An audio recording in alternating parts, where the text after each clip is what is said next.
शायद तुम सोचो कि मैं कोई फिल्मी कहानी सुनाने वाली हूँ, जिसमें एक लड़की अपने कॉलेज वाले क्रश से शादी कर लेती है या फिर कोई रईस लड़का उसे बचा लेता है। लेकिन मेरी कहानी वैसी नहीं है। ये कहानी उस रिश्ते की है जो समाज की नज़रों में गलत था, लेकिन दिल की नज़रों में शायद सबसे सच्चा।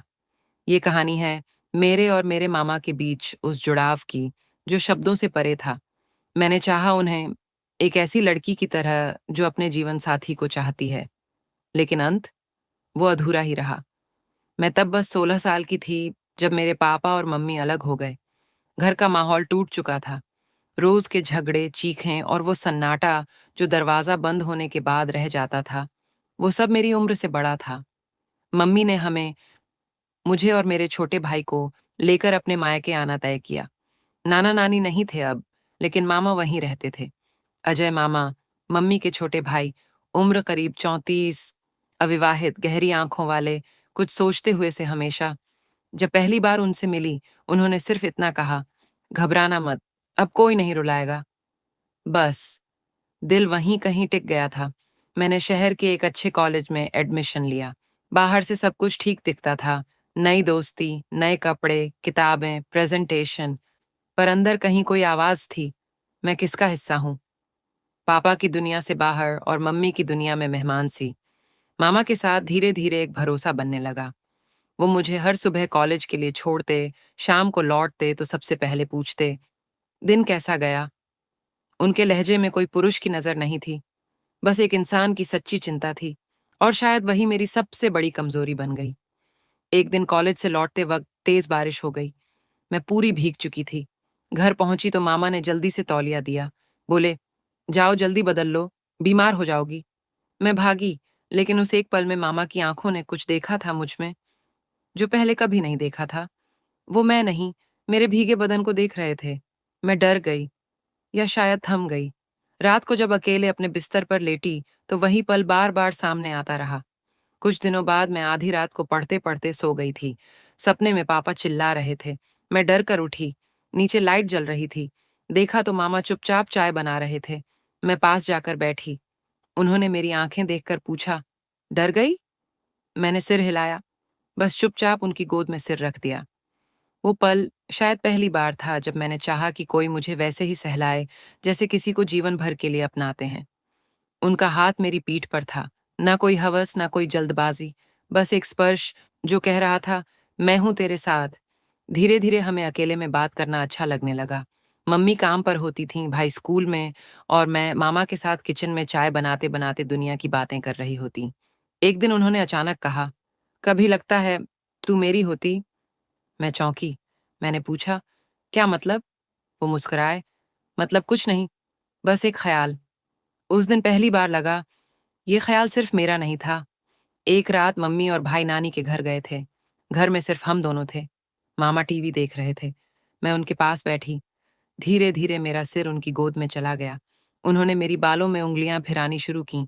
फिर अचानक उन्होंने मेरा माथा चूमा। मैं कांपी नहीं, उल्टा मेरी आंखें बंद हो गईं। शायद उस दिन पहली बार मैंने किसी पुरुष के सामने खुद को खुला महसूस किया, और वो पुरुष मेरा मामा था। उस रात के बाद कुछ बदल गया था। न मामा ने कुछ कहा, न मैंने, पर हर बार जब वो मुझे देखते, कुछ और महसूस होता। कॉलेज जाती तो उनके भेजे मैसेज पढ़ती, ख्याल रखना खुद का, कुछ परेशानी हो तो बताना, और मेरी उंगलियां रुक जाती, जवाब देने से पहले दिल धड़कने लगता। कभी सोचा भी नहीं था, जिसे बचपन में राखी बांधती थी, आज उसके ख्यालों में इतना कुछ महसूस होगा। कुछ दिनों तक मामा थोड़े अलग-अलग से रहने लगे, ना ज़्यादा बात, ना ज़्यादा देखना। पर जब भी मेरी नज़र उनकी नज़र से टकराती, एक बेचैनी दिखती थी। एक दिन मैंने हिम्मत करके पूछा, आप मुझसे दूर क्यों रहने लगे हो? वो थोड़ी देर चुप रहे, फिर बोले, क्योंकि पास आने से डर लगता है। वो डर, जो खुद से भी नहीं कह सकता। मेरे गले में कुछ अटक गया। मैंने धीमे से कहा, डरिए मत, मैं भी डरती हूँ, लेकिन भागना नहीं चाहती। वो पहली बार थे जब हमने अपनी भावनाओं को बिना कहे स्वीकार किया। एक दोपहर मम्मी ने अचानक पूछा, तेरा ज्यादा समय अजय के साथ ही क्यों बीतता है? मैं चौंक गई। बोली, ऐसा कुछ नहीं, वही तो ध्यान रखते हैं। मम्मी ने सिर्फ देखा, कुछ बोली नहीं, लेकिन मैं समझ गई थी। अब हमें और भी सावधान रहना होगा, क्योंकि हमारा रिश्ता जो बिना नाम का था, वो अब खतरे में था। मम्मी और भाई एक रिश्तेदारी में 2 दिन के लिए बाहर गए। मैं और मामा घर पर थे। रात को खाने के बाद टीवी देखते वक्त मेरी उंगलियां उनकी उंगलियों को छूने लगीं। वो चौंके नहीं, उल्टा मेरी तरफ देखा। धीरे धीरे उन्होंने मेरा हाथ थामा। मैंने सिर उनकी छाती पर रख दिया और कान उनके दिल की धड़कन पर। वो धड़कन जो इतनी तेज थी कि जैसे कुछ कहना चाहती हो। उस रात मैंने खुद को पूरी तरह उनके सामने रख दिया। ना कोई शब्द, ना कोई सवाल। उन्होंने मेरी आंखों में देखा और कहा, अगर तू ना चाहती तो मैं कभी पास भी नहीं आता। मैंने कहा, आप आए ही इसलिए क्योंकि मैं चाहती थी।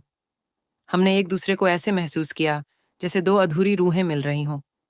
अगली सुबह आईने में खुद को देखा तो कुछ सवाल उठे। क्या मैंने गलत किया? क्या ये प्यार है या बस अकेलेपन की वजह? लेकिन फिर मामा की आंखें याद आईं। वो आंखें जो हवस से नहीं, मोहब्बत से भरी थीं।